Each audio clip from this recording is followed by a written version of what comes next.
Immunity, प्रतिरक्षा तंत्र।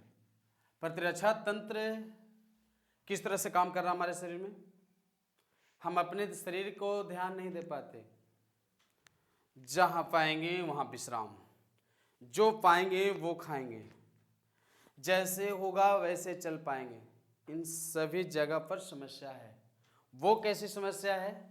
समस्या है कि हम लोग ऐसे भोजन को ले पाते हैं, फूड, ऐसे भोज पदार्थ को ले पाते हैं जो दूषित होता है।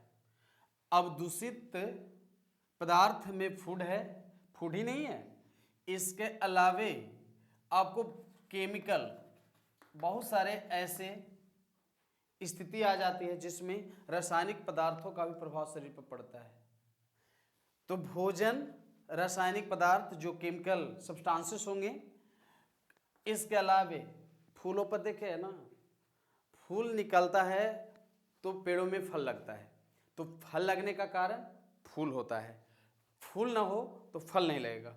और क्या होता है, फूल का जो स्त्री भाग है, तो फूल का स्त्री भाग से पुरुष भाग का यदि संबंध है, कहने का मतलब है कि पुष्प के पुरुष भाग और स्त्री भाग के बीच यदि संबंध है तो क्या किसका संबंध है?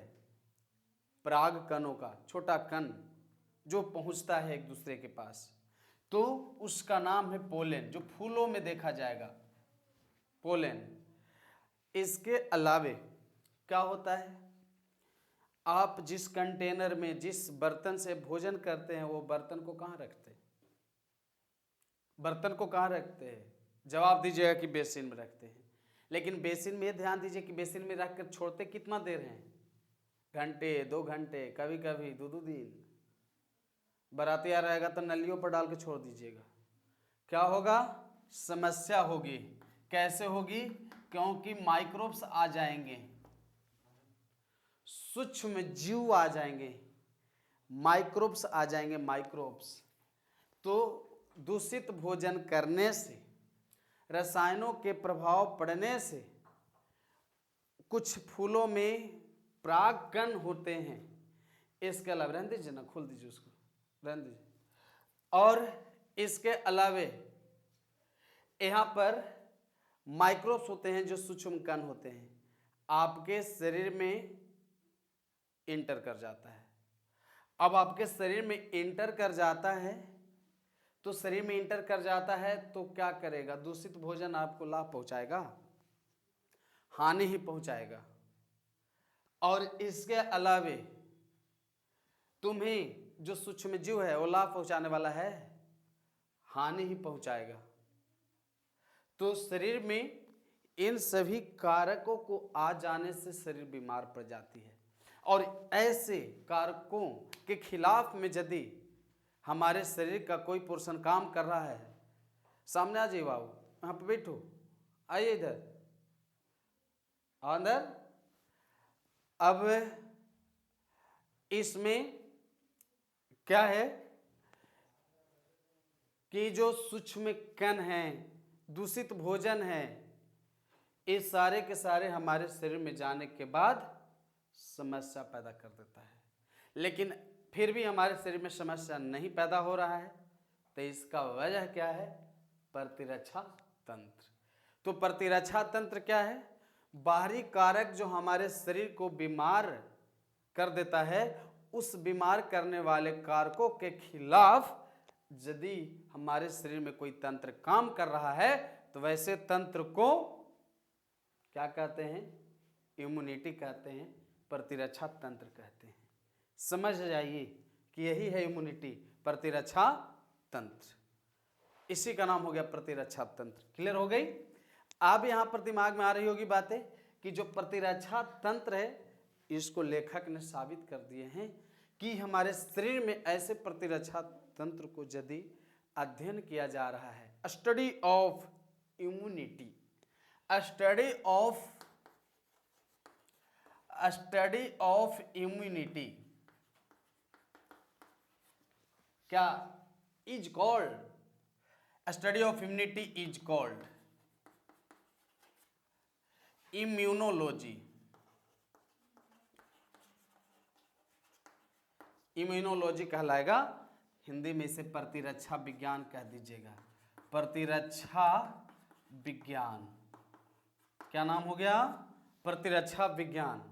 तो हमारे शरीर में इम्यूनिटी का स्टडी किया जाना ही प्रतिरक्षा विज्ञान कहलाता है। आखिर ऐसा हो रहा है किसके वजह से? शरीर के अंदर के पावर से, शरीर के अंदर में क्षमता है। इसीलिए मैं कहता हूं कि हेडक मत लीजिए। लोग चिड़चिड़ाते रहते हैं, परिवार में, आसपास में, कोई किसी को कुछ कह दिया, वही टेंशन ले चल रहा है। 24 घंटा तक वही प्रेशर बना ले दिमाग का है, हमें उसे कह दिया तो कह दिया तो तुम में है, तुम उस लायक नहीं न थे, तो फिर टेंशन किस बात का? तो सोचना नहीं है, तनाव नहीं लेना है, न तो पावर गिर जाएगा, जवानी में बुढ़ा जाइएगा। फिर कोई बताइए, जवान करने वाला दवा नहीं बिकता है बाजार में। यदि बूढ़ा लोग को जवान करने वाला दवा बिकता है ना, तो सब कोई बूढ़ा लोग पैसा जमा कर, पूरी जवानी भर जमा करते पैसा, और रिटायरमेंट वाला पैसा से जा करके दवा ले लेते और कहते मैं तो जवान हो गया। इसलिए कोई जवान होने वाला नहीं है, इम्यूनिटी धीरे धीरे गिरते चला जाता है। इसलिए मस्ती के साथ जियो। किसी का मस्ती जिंदा है तो किसी का हस्ती जिंदा है, समझ रहे ना? आगे देखिए। तो इस तरह से इम्यूनोलॉजी है प्रतिरक्षा विज्ञान हुआ। इतना ही नहीं, और भी इसका क्या है कंडीशन। जैसे आप दूध गर्म करिए तो दूध खोल के बिगेगा, पानी मारिएगा, दूध को स्थिर कर देंगे। बर्तन पर ढक्कन चढ़ाते हैं, ढक्कन गर्म होकर ऊपर उठते रहता है वाष्प के कारण, उसको बैठाने के लिए ऊपर से दाब डालते हैं स्थिर करने के लिए। तो उसी तरह से शरीर में कोई बाहरी कारक एंट्री कर जाएगा तो उस बाहरी कारक को, जो बीमार करने वाला कारक है, उसे न्यूट्रल करने के लिए, उदासीन बनाने के लिए हमारे शरीर में ऑटोमेटिक कुछ रासायनिक पदार्थ बन जाते हैं, केमिकल सब्सटेंस बन जाते हैं।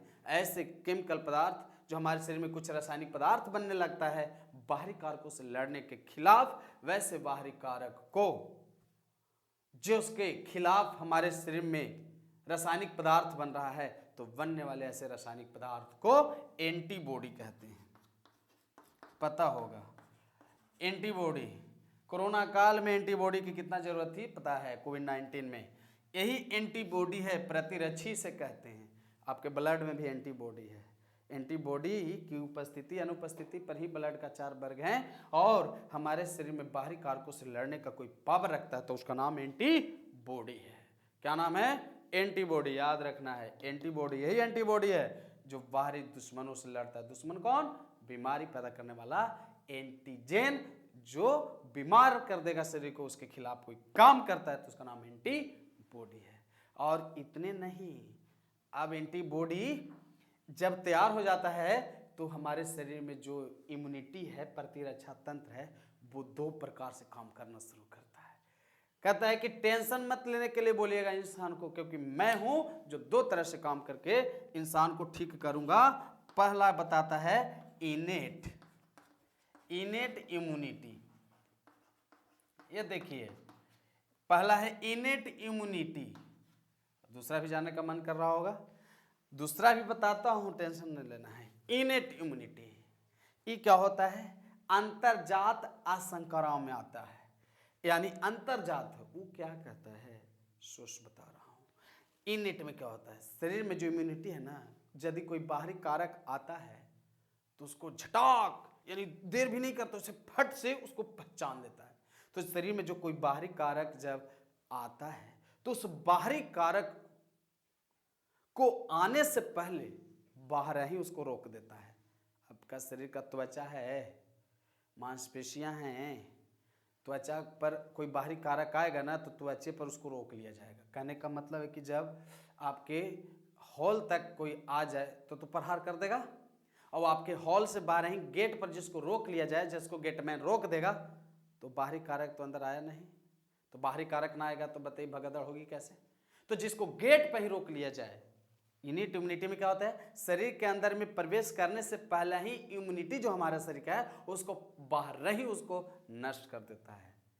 समझ रहे ना बात को? बम विस्फोट होने से पहले ही बम को डिफ्यूज कर दिया गया, ब्लास्ट होगा ही नहीं। तो उसी तरह से जब कोई बाहरी कारक शरीर में आता है लेकिन उसे आने नहीं दिया जाता है, यानी उसको उसी जगह पर एंट्री करने वाला रास्ता पर उसे मार दिया जाता है, तो ऐसे इम्यूनिटी को इनेट इम्यूनिटी कहते हैं। क्या कहते हैं? इनेट इम्यूनिटी, इनेट इम्यूनिटी इसी का नाम है। तो जब कोई बाहरी कारक शरीर में एंट्री करता है लेकिन एंट्री होने नहीं दिया जाता है तो उसके लिए जो हमारा इम्यूनिटी है उसका नाम है इनेट इम्यूनिटी। याद हो गया?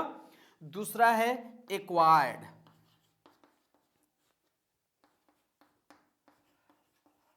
एक्वायर्ड इम्यूनिटी है दूसरा। अब बताइए एक्वायर्ड इम्यूनिटी, तो एक्वायर्ड इम्यूनिटी क्या है? ये उपार्जित है।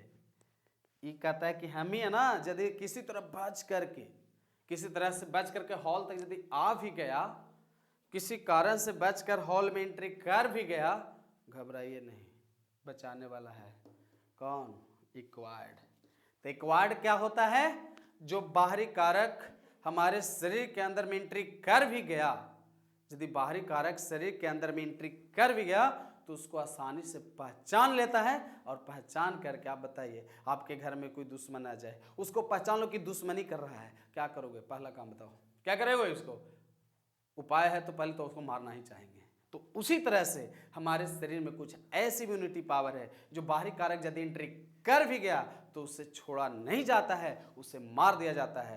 तो जब हमारे शरीर का प्रतिरक्षा तंत्र बाहरी कारकों को पहचान लेता है तो पहचानने में जो इम्यूनिटी सहायक है, ऐसे इम्यूनिटी को एक्वायर्ड इम्यूनिटी कहते हैं, जो पहचानता है और पहचानने के बाद बाहरी कारकों को मार गिराता है। और बाहरी कारक जब नष्ट हो जाता है तो शरीर में किसी प्रकार का कोई बीमारी उत्पन्न होने वाला नहीं है। तो एक बार फिर से आप लोग ध्यान दीजिए, क्या है? इम्यूनिटी शरीर में बाहरी कारकों से लड़ने का पावर है, इसके खिलाफ में रासायनिक पदार्थ बनता है, उसका नाम एंटीबॉडी है। इम्यूनिटी का स्टडी करना इम्यूनोलॉजी कहलाता है। यह कितने प्रकार का होता है? 2 प्रकार का होता है।